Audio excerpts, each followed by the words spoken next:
किसी ने पूछा कि माँ, बेटी ने पूछा, मायके आई थी, ससुराल में थी बिटिया, और जब विदा होकर के ससुराल गई फिर वापस लौट कर आई तो इसकी भाभी भी बैठी थी और ये भी बैठी थी। तो जो घर की बेटी थी उसने अपनी माँ से पूछा, माँ ये बताओ तुम मुझे कितना प्यार करती हो, मैं तुम्हारे लिए क्या महत्व रखती हूँ, मैं कैसी हूँ तुम्हारे लिए। तो मम्मी जी बोली, बेटी तुम तो मेरे लिए मिठाई जैसी हो, तुम तो मेरे लिए मिठाई जैसी हो, चीनी जैसी, तुम शक्कर जैसी मीठी हो, अपनी बेटी को कहा। तो बोले और भाभी? बोले भाभी तुम्हारी नमक जैसी है। क्या कहा? भाभी तो नमक जैसी है। अब भाभी को, बहू को बुरा लग गया, बोली कि उससे रहा नहीं गया, दौड़ी दौड़ी आई, सब लोग बैठे थे। बोले मम्मी जी ये ठीक नहीं किया आपने। बोले क्या? बोले आपकी बिटिया तो चीनी जैसी, शक्कर जैसी, खांड जैसी, और मैं नमक जैसी, ये भेदभाव क्यों करती हो आप? क्यों आपने कहा कि बहू नमक जैसी और मेरी बेटी शक्कर जैसी? अब सब काम बहू बेटी ही करेगी, मैं कुछ नहीं करूंगी। बहू नाराज हो गई। तो मम्मी जी ने मुस्कुराते हुए कहा, बहू को बुलाया, बैठाया, बेटा सुनो तुम दोनों, देखो ये जो मेरी बेटी है ना, विदा होकर दूसरे घर चली गई, ये मेरे लिए शक्कर जैसी है, मिठाई जैसी है, और मिठाई और शक्कर को लोग ज्यादा नहीं खा सकते। शक्कर के बिना काम चल सकता है, शक्कर तो कभी कभी काम आती है, लेकिन नमक के बिना रसोई का स्वाद ही नहीं आएगा, नमक के बिना काम नहीं चल सकता।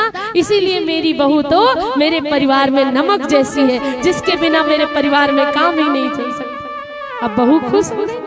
सोचने की बात, समझाने की बात है भले ही, और ये बात सत्य है, बेटी मिठाई जैसी होती है जो कभी कभी आती है और सुख देती है, अच्छी लगती है, लेकिन बहू नमक जैसी होती है जो बिना नमक के तो खाना भी स्वादिष्ट नहीं होता। इसलिए अपनी बहू और बेटी की तुलना ना करें। बहू अपने वंश की परंपरा को आगे ले जाती है और बेटी पराए घर जाकर के वहां का घर बसाती है। तो बेटी और बहू दोनों एक जैसी ही हैं। जितना प्यार बेटी को करो उससे ज्यादा प्यार बहू को करो, तो बहू भी माँ जैसे प्यार करेगी। और जितनी बहुएं हैं उनको भी कि अपनी मम्मी को तुम छोड़ के तो आ गई, अपनी माँ को छोड़कर आ गई, लेकिन जो तुम्हारे पति की माँ है, जिसने तुम्हारे पति को पाला है, अगर वो नहीं होती तो तुम पति वाली नहीं होती। लोग कहते हैं पति को तो प्यार करते हैं और सास से खुन्नस खाते है ना, मेरी सास ऐसी, मेरी सास ऐसी, और नहीं वो भी नहीं भी बोले तो दो चार जनी आ जाती है, बता ना तेरी सास कैसी, तो ना चाहकर भी दो चार बातें निकल ही जाती है।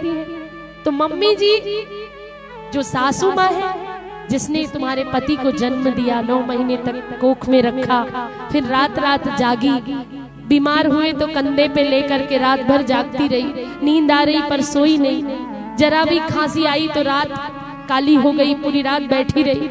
उस माँ का सम्मान करोगी। अगर तुम्हें पति का प्यार पाना है तो अपनी अपनी सासू माँ को प्यार करना शुरू कर दो। जो बहू पति की माँ को यानी अपनी सासू माँ को अपनी माँ जैसे प्यार करती है, उसका पति भी उसे बहुत प्रेम करता है। ये सूत्र है।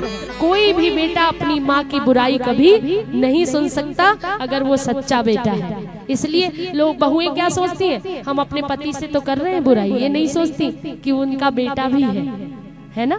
तो पति से तो प्रेम और सासू माँ से बुरा बैर, ये अच्छा नहीं है। परिवार को जोड़ के रखना है तो पति से भी ज्यादा अपने माता पिता, अपने सास ससुर को प्रेम करना चाहिए, तो परिवार कभी नहीं टूटेंगे।